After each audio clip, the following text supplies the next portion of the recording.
Halo, Assalamualaikum warahmatullahi wabarakatuh.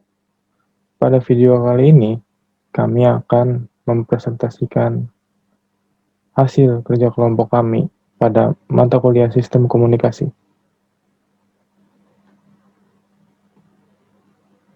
Nah, kami terdiri dari tiga orang. Yang pertama itu saya sendiri, Muhammad Faria Zizi.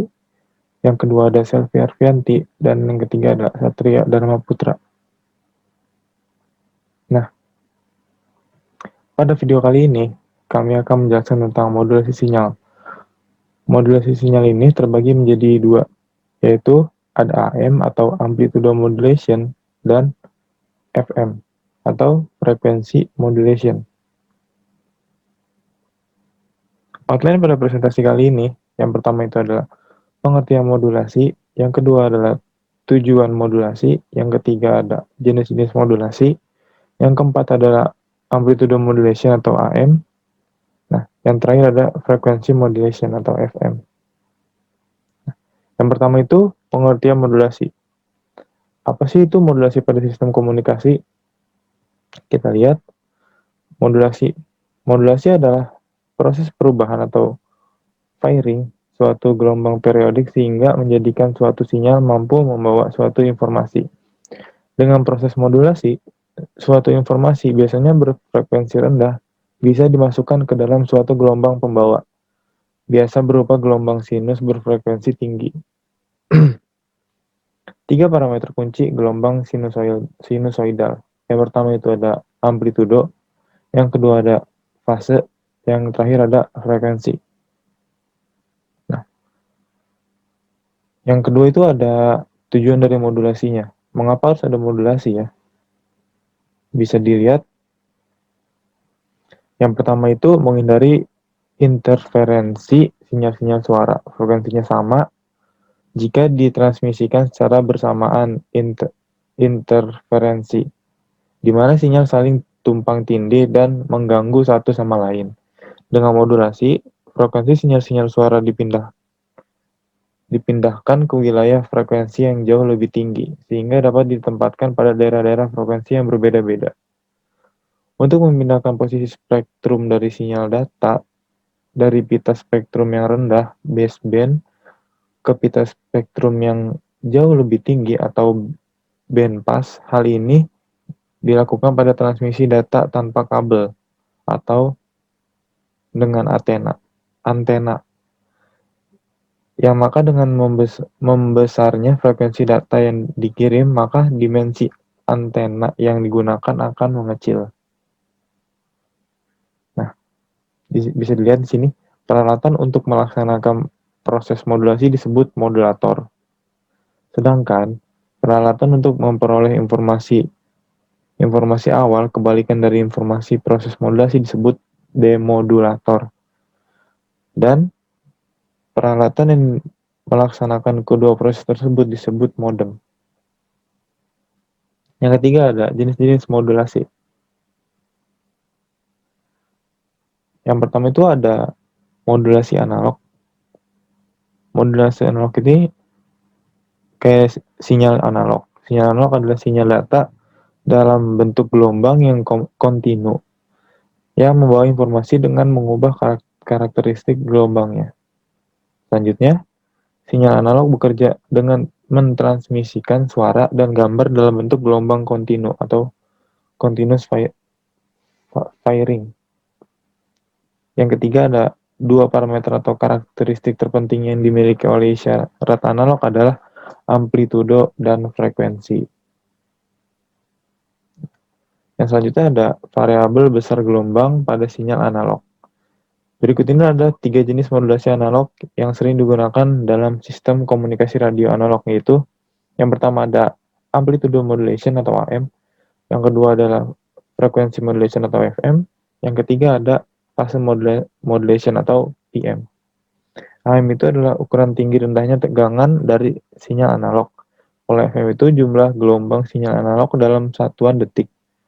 Kalau PM itu besar sudut dari sinyal analog pada suatu saat tertentu. Nah, yang selanjutnya ada modulasi digital. Sinyal digital merupakan hasil teknologi yang dapat mengubah sinyal menjadi kombinasi urutan bilangan 0 dan 1, disebut juga bilangan biner. Tidak mudah terpengaruh oleh draw, proses informasinya pun mudah, cepat, dan akurat. Yang ketiga, tetapi transmisi dengan sinyal digital hanya mencapai jarak jangkau pengiriman data yang relatif dekat, jadi tidak terlalu jauh jangkauannya. Besaran nilai suatu sistem digital dibatasi oleh lebarnya atau jumlahnya bit, bandwidth.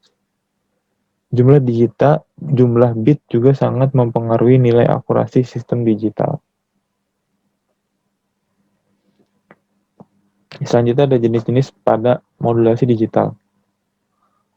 Nah, bisa dilihat di situ tuh ada amplitude shift keying. Nah, selanjutnya itu ada frekuensi shift keying, dan yang terakhir ada passive keying. Nah, untuk pembahasan keempat ini akan dibahas oleh rekan saya, Selvi Alfianti. Kepadanya dipersilakan. Ya, Assalamualaikum warahmatullahi wabarakatuh. Saya Selvi Arfianti akan menjelaskan modulasi amplitudo atau AM.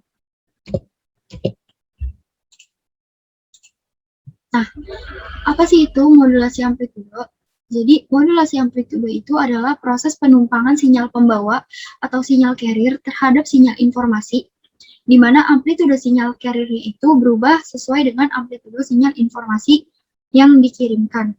Nah, selain itu, amplitude modulation juga memiliki range atau jangkauan yang luas karena sinyal AM ini mampu dipantulkan pada lapisan udara teratas yaitu ionosfer. Dan modulasi amplitude ini tentunya lebih mudah dimodulasi karena lebih sederhana.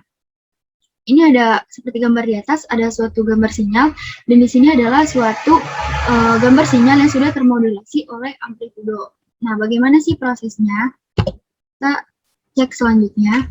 Jadi di sini ada gambar, di atas kiri ini ada sinyal informasi. Sinyal informasi di sebelah kanan, di atas kanan ini ada sinyal carrier atau sinyal pembawanya. Di bawah kiri ada penumpang sinyal carrier. Terus di bawah kanan itu ada sinyal yang sudah termodulasi oleh amplitudo. Jadi pada intinya gelombang pembawa yang belum dimodulasikan nih, gelombang pembawa yang belum dimodulasikan ini akan mempunyai harga amplitudo maksimum yang tetap dan frekuensi yang lebih tinggi daripada sinyal pemodulasinya, daripada si sinyal informasinya. Tetapi bila sinyal informasi yang telah diselipkan, maka harga amplitudo maksimum dari gelombang pembawa akan berubah-ubah, seperti gambar di sini, yang sudah ditumpangi oleh sinyal carrier, akan berubah-ubah sesuai dengan harga sesaat dari sinyal pemodulasi tersebut. Dan bentuk gelombang luar atau sampul dari harga-harga amplitudo gelombang yang telah dimodulasi tersebut akan sama bentuknya dengan gelombang sinyal informasi yang asli. Nah, jadi seperti itu untuk bentuk gelombang dari modulasi amplitudo. Nah, selanjutnya kita akan membahas tentang perhitungan matematis AM. Jadi ada rumus untuk sinyal pemodulasi atau sinyal informasinya, dirumuskan EM sama dengan AM sin omega M dikali T. Lalu ada sinyal carrier atau sinyal pembawanya, yaitu EC sama dengan AC sin omega C T. Nah, ini gambar dari sinyal pemodulasi atau sinyal informasinya. Lalu di sini ada gambar sinyal carrier atau sinyal pembawanya. Nah, di sini ada keterangan-keterangannya bahwa VC itu adalah amplitudo maksimum pada sinyal pembawa, VM itu adalah amplitudo maksimum pada sinyal pemodulasi, dan omega C itu adalah frekuensi sudut sinyal pembawa, dan M juga untuk sinyal yang pemodulasi. Jadi perlu kita ingat bahwa omega di sini itu nilainya 2VF, tergantung dia omega C atau omega M. Kalau omega C itu 2VFC, omega M itu 2VFM, kayak gitu. Terus ada sinyal termodulasi AM. Pada sinyal termodulasi AM atau hasil modulasi itu terdiri dari 3 komponen. Yang pertama ada komponen pembawa atau yang biasa kita sebut sebagai komponen carrier. Terus yang kedua komponen bidang sisi atas atau USB atau upper sideband, dan komponen bidang sisi bawah atau LSB atau lower sideband. Nah, kita menggunakan identitas trigonometri nih, sin A dikali sin B sama dengan setengah cos A min B min cos A plus B. Nah, ini adalah udah suatu ketetapan ya atau ketentuan. Nah, di sini kita menggunakan XAMT itu adalah persamaan sinyal yang sudah termodulasi. Jadi kita teruskan penerapannya, kita turunkan terus sampai didapat XAMT sama dengan AC sin omega CT plus MA per 2 dikali cos omega CT min sin omega MT dikurang cos omega CT plus sin omega MT. Jadi ini tuh didapat dari rumus persamaan sinyal termodulasi sebelumnya yang ini tuh tinggal dikalikan ke dalam kurung. Jadi sin omega CT dikalikan ke dalam kurung sehingga didapat hasil ini, lalu diturunkan lagi, dijabarkan lagi sehingga didapat hasil XAMT ini. Nah, fungsinya buat apa? Jadi ini tuh fungsinya untuk komponen pada sinyal termodulasi. Jadi ada hubungannya dengan frekuensi modulasinya. Kayak tadi omega CT min omega MT. Nah, itu adalah ternyata nilai frekuensi dari FC min FM. Nih kalau kita lihat gambar FC min FM. Nah, ini merupakan frekuensi sisi bawahnya atau lower side band-nya, LSB. Nah, terus di sini ada WCT kan. WCT itu adalah nilai frekuensi FC, merupakan frekuensi sinyal carrier-nya, dia sinyal pembawanya. Sedangkan omega CT plus omega MT itu dengan nilai frekuensi FC plus FM itu merupakan frekuensi sisi atas atau upper side band atau yang bisa kita sebut sebagai USB. Kayak gitu. Jadi ini adalah gambar dari spektrum gelombang yang dimodulasi 100% penuh. Nah, dari mana dapat nilai ini? Tadi dari sini. Dari persamaan yang sudah dijabarkan melalui identitas trigonometri dan persamaan sinyal yang sudah dimodulasi. Dapatlah frekuensi-frekuensi ini. Ini kita masih bahas sinyal termodulasi juga. Nah, ini adalah gambar dari sinyal termodulasi AM, modulasi amplitudo. Jadi di sini adalah VM-nya, di sini adalah VC-nya atau carrier-nya, di sini ada Vmin, di sini ada Vmax, sehingga kita dapat nilai Vm itu sama dengan Vmax min Vmin dibagi 2. Terus kita dapat nilai VC-nya Vmax plus Vmin dibagi 2. Nah, kita dapat nih nilai indeks modulasinya. Indeks modulasi dengan menggabungkan Vm dan VC. Jadi Vmax min Vmin per Vmax plus Vmin. Karena di sini Vmax min Vmin itu nilai Fm dan Fc itu Vmax plus Vmin. Jadi suatu nilai indeks modulasi bisa kita simpulkan bahwa rumusnya itu M sama dengan Vm per Vc. Itu. Nah, tadi kan kita udah bahas nilai indeks modulasi. Nah, di sini kita bahas kondisinya, kondisi nilai indeks modulasi. Jadi, ketika 0 kurang dari M kurang dari 1, nilai yang terjadi pada indeks modulasi ini dalam kondisi nyata. Nah, maksudnya apa? Jadi, resultan gelombang semakin terlihat signifikan ketika nilai M-nya itu mendekati 1. Nah, seperti ini gambarnya. Terus selanjutnya ketika M sama dengan 1, ketika indeks modulasinya sama dengan 1 gitu, maka itu merupakan suatu nilai di mana kondisinya ideal gitu. Jadi sinyal termodulasi yang paling baik dihasilkan jika M-nya sama dengan 1. Tetapi nih, kondisi ini tuh sukar dicapai karena adanya keterbatasan alat dan terutama kendala noise. Jadi perbedaannya di sini ya, karena ini yang menyempit, karena M sama dengan 1, di sini dia tidak. Tapi kendalanya itu adalah noise di M sama dengan 1. Nah, kalau M lebih dari 1, maka dia akan terjadi yang namanya overmodulasi. Jadi overmodulasi ini akan menghasilkan suatu distorsi pada sinyal termodulasi. Dan envelope itu apa? Jadi envelope itu adalah sinyal simpulnya. Jadi sinyal simpul itu sama sekali berbeda bentuknya dengan sinyal informasi atau sinyal termodulasi. Nah, kalau M lebih dari 1 itu dia akan terjadi overmodulasi seperti gambar di bawah ini. Nih, dia terjadi over ya.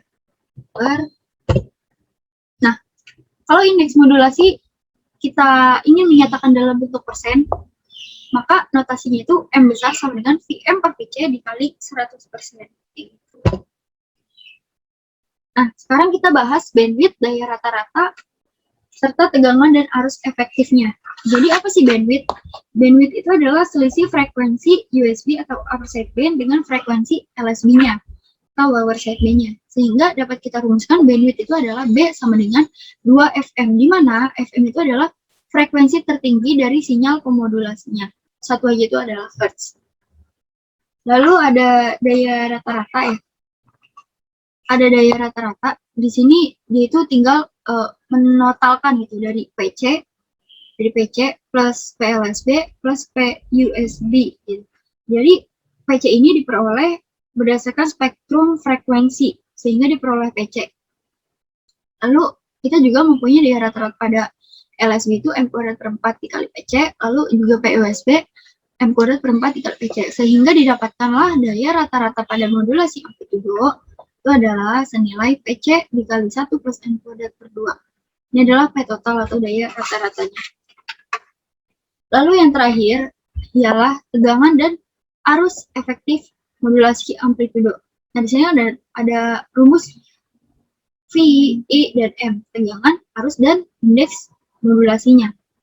Jadi, yang pertama-tama kita harus lakukan itu, kita harus mencari tegangan efektif sinusoidal yang melewati hambatan R untuk memperoleh V, I, dan M ini.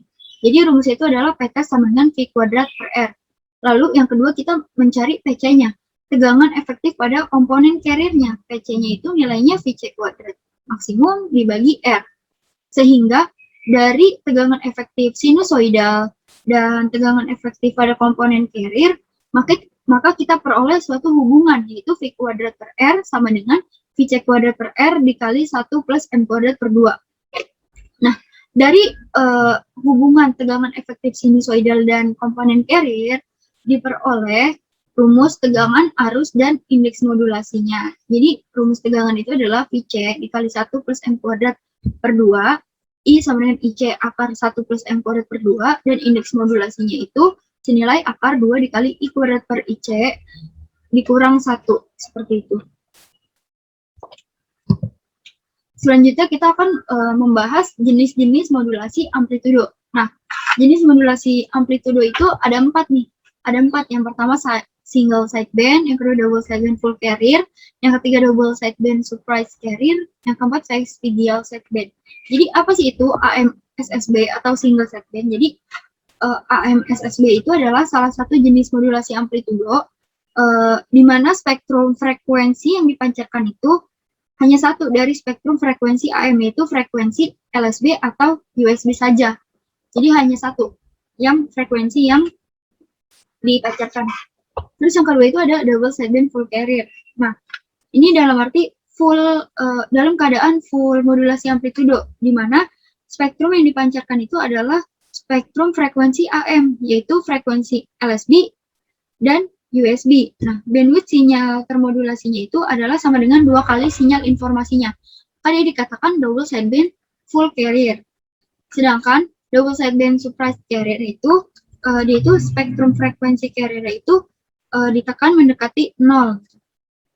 Lalu yang terakhir ada vestigial sideband, itu tuh sering digunakan pada industri televisi komersial untuk transmisi dan penerimaan sinyal video.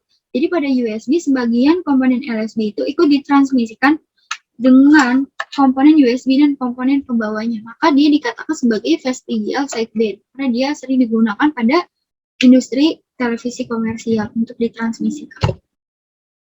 Lalu di sini setelah kita membahas panjang lebar tadi tentang modulasi amplitudo, yang terakhir itu ada apa sih penerapan dari modulasi amplitudo serta kelebihan dan kekurangannya. Jadi penerapan modulasi amplitudo ini di pemancar radio dengan teknik modulasi amplitudo gelombang carrier itu akan diubah seiring dengan perubahan sinyal informasi atau suaranya yang dimasukkan. Jadi frekuensi gelombang carrier relatif tetap. Kemudian sinyal dilewatkan ke RF atau radio frekuensi amplifier untuk dikuatkan agar bisa dikirim ke jarak yang jauh. Setelah itu dipancarkan melalui antena. Nah, itu adalah penerapan dari modulasi amplitudo. Nah, apa sih itu kelebihan dari AM? Jadi kelebihannya itu yang pertama, memiliki range jangkauan yang luas. Nah, ini tadi udah kita bahas di slide sebelumnya. Terus yang kedua itu lebih mudah dimodulasi karena lebih sederhana dibanding FM dan PM. Terus yang kekurangannya itu, yang pertama mudah dipengaruhi oleh keadaan transmisinya karena ada noise. Terus yang kedua itu kualitas suara yang ditransmisikan tidak sejernih FM karena memiliki bandwidth yang kecil. Nah, segitu saja untuk penyampaian dari modulasi amplitudo. Selanjutnya akan disampaikan oleh rekan saya, Satria Darmawan. Assalamualaikum warahmatullahi wabarakatuh. Saya Satria Darmawan Putra Bahari, perwakilan dari kelompok kami ingin melanjutkan pemaparan materi yang merupakan frekuensi modulasi atau sinyal FM. Apa sih frekuensi FM atau sinyal modulasi frekuensi FM? Frekuensi modulasi adalah proses modulasi di mana sinyal informasi dapat digunakan untuk mengubah frekuensi pembawa, yang dimana bentuk interferensi tertentu pada penerimaan lebih mudah untuk ditekan dan diproses. Modulasi dapat dilakukan pada tingkat daya yang lebih rendah pada pemancar, sehingga dengan demikian tidak diperlukan daya modulasi yang terlalu besar, yang dimana frekuensi modulasi atau FM itu penggunaan dayanya lebih irit dibandingkan amplitudo modulasi. Di sini dijelaskan modulasi frekuensi didefinisikan sebagai deviasi frekuensi saat sinyal pembawa atau dari frekuensi tak termodulasinya yang sesuai dengan amplitudo saat sinyal permodulasi. Seperti gambar yang ada di samping ini, sinyal pembawa carrier itu merupakan gelombang sinus ya, walaupun dalam jumlah yang banyak dia mepet-mepet gitu, dia tetap gelombang sinus. Sedangkan di gambar kedua itu merupakan sinyal informasi. Itu bentuknya kan, kalau yang digambar itu ada sinyal sinusoida. Sedangkan sinyal informasi itu bisa berupa sinyal yang berbentuk lain, misalnya kayak segitiga, terus lalu ada bentuk seperti sinyal diskrit yang dimana itu kotak-kotak juga. Lalu ada sinyal lain yang misalnya kayak sinyal audio yang dia tajam-tajam tuh, misalnya kayak lambang sinyal seperti yang gambar sinyal pembawa carrier tapi dia lebih tajam, nggak berbentuk seperti sinusoidal tapi dia lebih tajam, atau malah yang garis-garis juga itu bisa. Lalu di sini ada cara perhitungan matematis pada frekuensi modulasi. Yang pertama di sini ada sinyal permodulasi, yang dimana sinyal modulasi itu sama dengan amplitudo maksimum sinyal modulasi dikalikan dengan sinus frekuensi sudut sinyal permodulasi dikalikan dengan waktu. Lalu yang kedua di sini ada sinyal pembawa, yang dimana sinyal pembawa itu sama dengan amplitudo maksimum sinyal pembawa dikalikan dengan sinus frekuensi sudut sinyal pembawa dikalikan dengan waktu. Lalu yang ketiga di sini ada sinyal termodulasi FM atau yang disebut dengan EFM, itu sama dengan amplitudo maksimum sinyal pembawa dikalikan dengan sinus yang dimana dalam sinus itu ada frekuensi sudut sinyal pembawa dikalikan dengan waktu, lalu ditambahkan dengan indeks modulasi frekuensi modulasi yang dikalikan dengan sinus frekuensi sudut sinyal modulasi dikalikan dengan waktu. Lalu di sini ada modulasi frekuensi yang dimana udah maksud saya di sini ada indeks permodulasi itu yang dibahas sebelumnya. Di sini ada tentang dalam proses modulasi frekuensi ada juga bentuk-bentuk atau hasil intermodulasi, yaitu frekuensi selisih akan terjadi di antara berbagai frekuensi sisi bila sinyal modulasinya bukan berbentuk sinusoida atau kosinusoida. Lalu di sini ada spektrum. Untuk satu gelombang yang dimodulasi sinusoida dapat langsung diukur pada suatu penganalisa spektrum, dan deviasi frekuensi pembawa diukur tersendiri pada sebuah meter deviasi frekuensi. Untuk suatu frekuensi modulasi tertentu, misalnya 1 kHz, amplitudo dari sinyal modulasi itu dapat diatur. Lalu di sini ada indeks modulasi FM. Yang saya maksud tadi ini ada di sini sekarang. Indeks modulasi FM itu merupakan perbandingan antara deviasi frekuensi maksimum dengan frekuensi sinyal permodulasi informasi dalam bentuk sistematis ditunjukkan pada rumus berikut, yang dimana indeks modulasi FM sama dengan deviasi frekuensi maksimum dibagi dengan frekuensi maksimum sinyal permodulasi. Atau dengan cara lain, untuk mencari betanya itu delta F dibagi dengan FM. Di sini ada indeks modulasi FM, itu bentuk gelombangnya bisa dilihat dari grafik juga.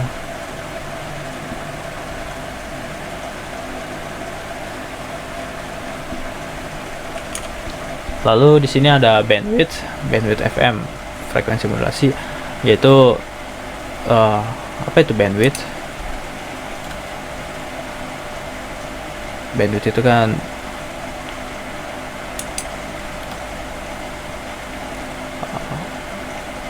kayak sinyal audionya itu kayak berapa itu bandwidthnya. Jadi bandwidth itu kayak kecepatannya itu. Di sini untuk menghitung bandwidth yang dibutuhkan oleh sinyal FM itu digunakan sinyal sinusoidal dengan frekuensi tertinggi yang ada pada sinyal baseband. Lalu ada fungsi Bessel yang merupakan fungsinya itu dipakai untuk menghitung sideband yang dihasilkan dari sebuah sinyal sinusoidal yang dimodulasi secara modulasi frekuensi pada sebuah sinyal pembawa.